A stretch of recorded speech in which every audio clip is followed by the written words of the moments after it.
All right, I think a lot of these are done by AI, and I don't know how much truth there is in it, but I do know that we are a global church. I told you, the fastest growing Christian movement of the 21st century isn't based in Rome, or even in America. What if I told you, it's a church once dismissed as a small American sect, but now, its members speak over 180 languages, gather across 160 nations and worship under one name, the Church of Jesus Christ of Latter-day Saints. But here's The little cross on that church is interesting. This looks like the Salt Lake Temple. There's a lot going on worldwide. the twist. The world still sees it as Mormonism, centered in Utah. The reality? It has quietly become one of the most Again, a cross here.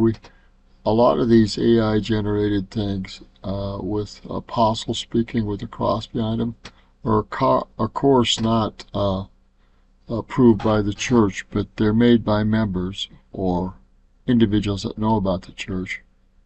global, diverse, and organized faiths in modern history, and it's reshaping Christianity as we know it. Stay with me, because by the end of this video you'll see why this church may represent the future face of global Christianity. Today we are going to uncover a story that few outside the church truly understand. How a religion born in the small towns of 19th century America evolved into a spiritual network connecting millions across Africa, Latin America, Asia, and the Pacific Islands. We'll explore how the church became global, step by step, the challenges of adapting one faith to hundreds of cultures, and why the next generation of LDS leadership will face something entirely new, a faith that's no longer American in majority. So grab your seat, because this is not just a story about religion. It's a story about globalization, faith, and the evolution of belief itself. Our story begins in 1830 in upstate New York, when a young man named Joseph Smith claimed to have seen a vision of God, the Father, and Jesus Christ. From those visions came what became known as the Church of Jesus Christ of Latter-day Saints. In the early years, it was small, persecuted, misunderstood, and constantly on the move. Mobs destroyed property, leaders were imprisoned, and members fled from one state to another, until they finally settled in the western deserts of America, building what would become Salt Lake City. Back then, it looked like a regional, almost isolated movement, rooted in American frontier life. But that's not where the story ends. Because something remarkable was already happening behind the scenes. Missionaries were being sent everywhere. England, Scandinavia, the Pacific Islands, Mexico. Long before globalization was a buzzword, the Latter-day Saints were living it. By the early 20th century, the church had begun planting roots outside North America. Temples appeared in Europe. Converts came from Samoa, Tonga, and Mexico.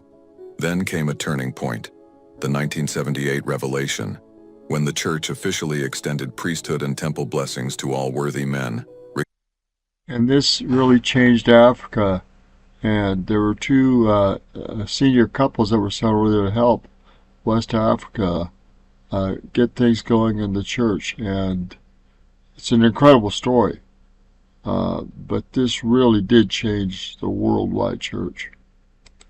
Regardless of race. That single decision opened doors across Africa and Latin America, leading to explosive growth. In Ghana, Nigeria, and Brazil, new congregations flourished. In the Philippines, entire villages joined the faith.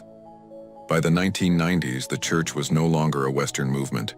It had become truly worldwide. Here's where things get fascinating. Today, over 17 million members identify with the Church of Jesus Christ of Latter-day Saints. And, get this, more than half of them now live outside the United States. The biggest growth? Brazil, the Philippines, Nigeria, Mexico, Ghana. Places like Kinshasa, Accra, and Lima, massive temples rise, not just as symbols of faith, but of a church learning to speak in new languages, cultures, and rhythms of life. What began as an American restoration movement is now a multilingual, multicultural community, united under the same doctrine yet expressed through countless traditions. Here is the twist. The next president of the church will lead a faith that looks nothing like the one Joseph Smith began. Think about it. A church that once fit inside a single meeting hall now fills stadiums across continents. A church whose leadership was once entirely Western now must listen to voices from Nairobi, Manila, Sao Paulo, and Accra. How do you... And that's so true. There's tremendous growth in Eastern Africa. I think it was last year they wrote some of the records of proselyting, and the East African nations were outperforming almost any other nations in the world, earth.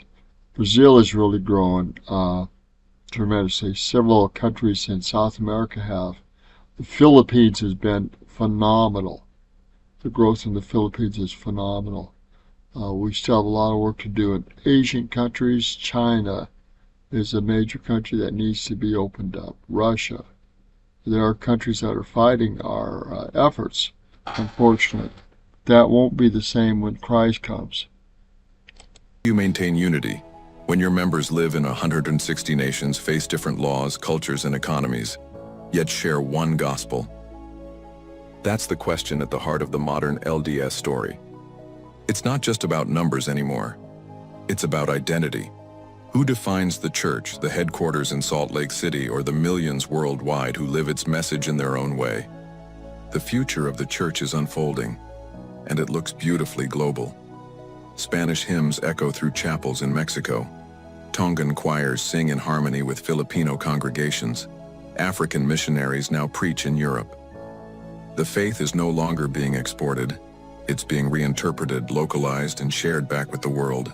Some scholars even say the Latter-day Saints could become one of the few global faiths that truly transcend cultural boundaries in the 21st century.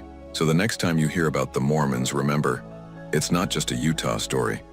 It's a story of faith that crossed oceans, endured persecution, embraced diversity, and built a spiritual community that now circles the globe. And as the world changes, so will this church, learning to lead not just with authority, but with cultural understanding and global compassion.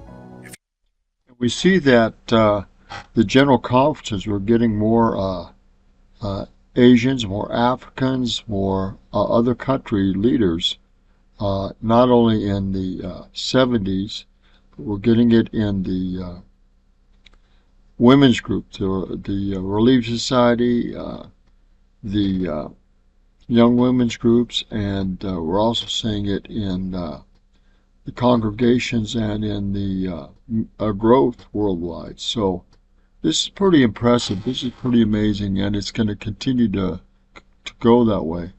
I don't think it's going to be too much longer that we already have Asian apostles, but I don't think it's going to be too much longer that we have either an African or a Pacific Islander apostle.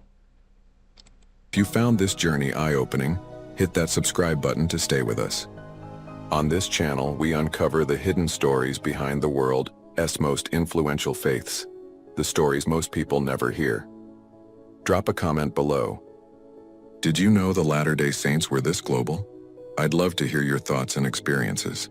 Until next time, stay curious, stay inspired, and keep exploring the truths that shape our world. Interesting. Like I said, I don't know who does this, but it's interesting. Very interesting. A global Latter-day Saint faith, for sure that is true and accurate. Good day and God bless.